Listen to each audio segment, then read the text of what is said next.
Party snacks. आज आपण party snacks बनवतो. एकदम क्रिस्पी टेस्टी असं हे व्हेज पार्टी स्नॅक्स आहे. बघूनच तुम्हाला समजलं असेल की एकदम रेस्टॉरंटमध्ये मिळतं तसं स्नॅक्स आपण घरी बनवलेलं आहे. एकदम क्रिस्पी हे स्नॅक्स बनतं आणि खरंच खूप चविष्ट लागतं. आणि यामध्ये आपण भरपूर साऱ्या भाज्यांचा वापर केलेला आहे, त्यामुळे हेल्दी आहे आणि मुलं खरंच खूप आवडीने खातील. मुलांसहित मोठेही आवडीने खातील. नेहमी नेहमी पार्टीमध्ये काय स्नॅक्स बनवायचं हे प्रश्न जर पडत असेल तर तुम्ही हे बनवून बघा. पार्टी स्नॅक्स एकदम जबरदस्त टेस्टी असं हे स्नॅक्स आहे आणि अगदी सोप्या भाषेत मी तुम्हाला अगदी स्टेप बाय स्टेप कसं बनवायचं सांगितलेलं आहे. तर त्यासाठी बघा, इथे मी घेतलेले 4 उकडलेले बटाटे. किसून घ्यायचे आहेत आपल्याला हे बटाटे, कुस्करून नाही, किसून घ्यायचे आहेत. आणि एक कांदा एकदम बारीक फाईन जेवढा जमेल तेवढा तुम्ही फाईन कापून घ्या. त्यानंतर मी इथे घेतलेलं आहे पाव कप गाजरही एकदम फाईन कट करून घ्यायचं आहे किंवा किसूनही घेऊ शकता. आणि त्यानंतर इथे मी पाव कप घेतलेले आहेत उकडलेले मटार उकडूनच घ्या. आणि पाव कप हिरवे वाटाणे घेतलेले आहेत, मटार तेही उकडून थोडे घेतलेले आहेत. आणि सोबतच अर्धा कप मी इथे पोहे घेतलेले आहेत, भिजवून घ्यायचे आहेत. पोहे थोडा वेळ धुवायचे आणि बस भिजत ठेवायचे आहे, धुवून फक्त घ्यायचे आहेत. आणि त्यानंतर घेतलेले आहेत 2 हिरव्या मिरच्या. पोहे आपण यासाठी घेतले की भाज्यांमधलं मॉइश्चर कमी होऊन जाईल करण्यासाठी.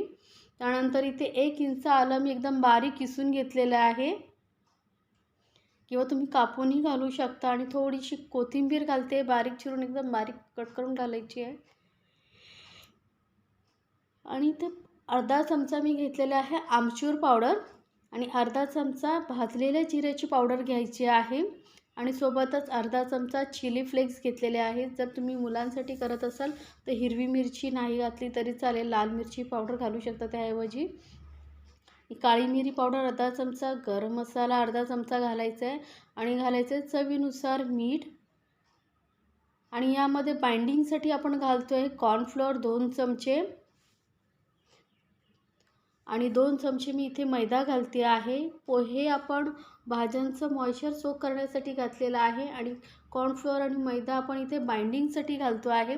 याऐवजी तुम्ही ब्रेड क्रम्सही घालू शकता थोडे. तर आता हे सर्व साहित्य आपण हलक्या हाताने मिक्स करायचं आहे. जेवढं होईल तेवढं सॉफ्ट एकदम तुम्हाला असं मिक्स करत जायचं आहे.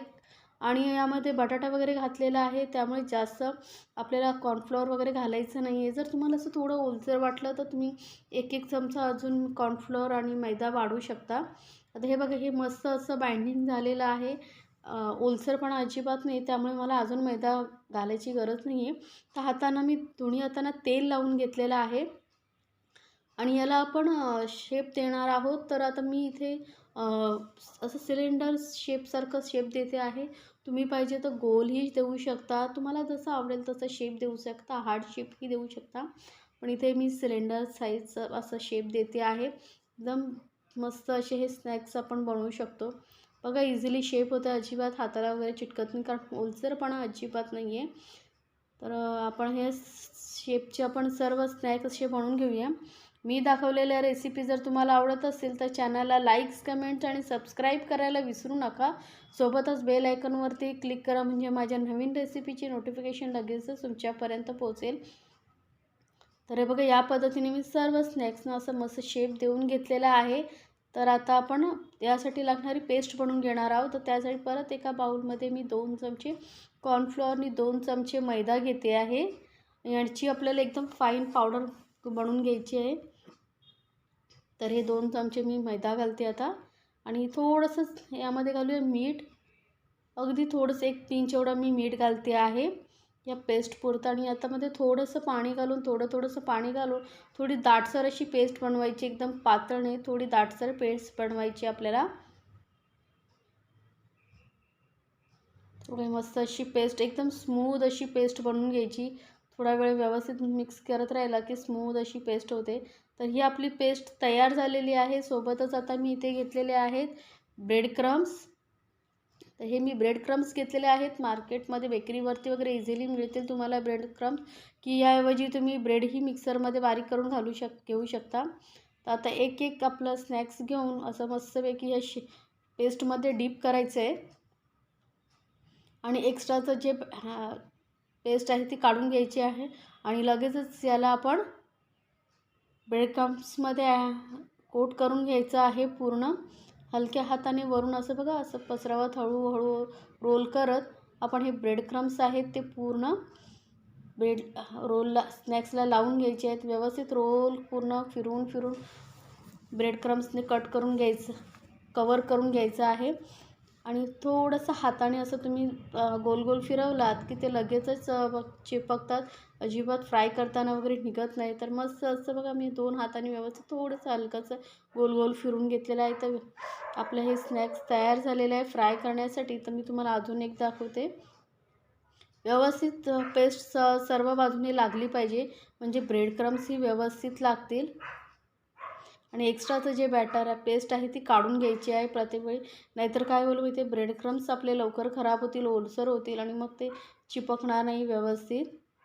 बघा हलक्या हाताने वरून हे ब्रेड क्रम्स लावून हलक्या हाताने लावायचे आणि असं गोल गोल फिरवत त्याला पूर्ण कोट करून घ्यायचं आहे. आणि एक्स्ट्रा जे ब्रेड क्रम्स वाटत आहेत ते तुम्ही काढून घ्या आणि मस्त अशी हाताने फक्त हलके असं बघा हाताने असं गोल गोल फिरवलं की लगेचच ते चिपकतात, ब्रेड क्रम्स व्यवस्थित कोट होतात.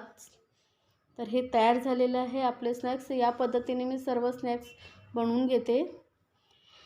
तर हे आपले आता स्नॅक्स ब्रेड क्रम्स लावून तयार झालेले आहेत फ्राय करण्यासाठी. या पद्धतीने तुम्ही फ्रीझरमध्ये स्टोअर करून ठेवू शकता आणि जेव्हा तुम्हाला खायचे असतील तेव्हा फ्राय करू शकता. आता तेल चांगलं गरम पाहिजे आणि गरम गरम तेलामध्ये हे स्नॅक्स सोडायचे आहेत. सुरुवातीला गॅस एकदम गरम करण्यासाठी फास्ट करून घ्यायचं आणि मग थोडा मीडियमवरती ठेवून आपण हे फ्राय करून घेणार आहोत. एकदम हाय फ्लेमवरती फ्राय करू नका, मीडियम फ्लेमवरती फ्राय करा, म्हणजे आतूनही व्यवस्थित फ्राय होतील आणि एकदम बाहेरून क्रिस्पी होतील. त्यामुळे मीडियम फ्लेमवरती नंतर फ्राय करायचे आहेत आपल्याला. तर बघा मस्त असं एका साईडने फ्राय झाल्यानंतर आपण पलटून दुसऱ्या साईडने फ्राय करायचे अलगद. आणि हे एकदा तेलामध्ये थोडा वेळ फ्राय झाल्यानंतर अजिबात त्यांना काहीच प्रॉब्लेम येत नाही. त्यामुळे मस्त असं तुम्ही फ्राय करून घ्या. गरमागरम आपले हे स्नॅक्स तयार आहे. तुम्ही पार्टीसाठी वगैरे बनवणार असाल तर मग तुम्ही आदल्या दिवशी घाई होते म्हणून आदल्या दिवशी तुम्ही हे रोल्स बनवून ठेवा आणि जेव्हा तुमचा पार्टीचा टाईम असेल तेव्हा थोडा वेळ पटकन फ्राय करा आणि झटपट सर्व करू शकता. जबरदस्त टेस्टी लागतात हे स्नॅक्स. तर नक्की बनवून पहा. आणि याआधीही माझ्या चॅनलवरती बरेच पार्टी स्नॅक्स वगैरे आहेत, तेही तुम्ही पाहू शकता. मी त्यांचीही लिंक डिस्क्रिप्शन बॉक्समध्ये देते. तर बघा एकदम मस्त असते, एकदम क्रिस्पी असे मकेन्स वगैरे असतात तसे आपले हे स्नॅक्स तयार झालेलं आहे, पार्टी स्नॅक्स. तर नक्की बनवा आणि मला कमेंट्समध्ये सांगायला विसरू नका तुम्हाला हे स्नॅक्स कसं वाटलं. आणि अशा छान छान रेसिपीसाठी माझ्या चॅनलला सबस्क्राईबही करायला विसरू नका. एकदम सुपर टेस्टी क्रिस्पी असं हे स्नॅक्स आपलं. तुम्ही एकदा बनवला तर मुलं वारंवार तुमच्याकडून बनवून घेतील, एवढं जबरदस्त टेस्टी लागतं. तर नक्की बनवा आणि आपल्या फॅमिलीसोबत एन्जॉय करा. एकदम क्रिस्पी टेस्टी असं हे स्नॅक्स.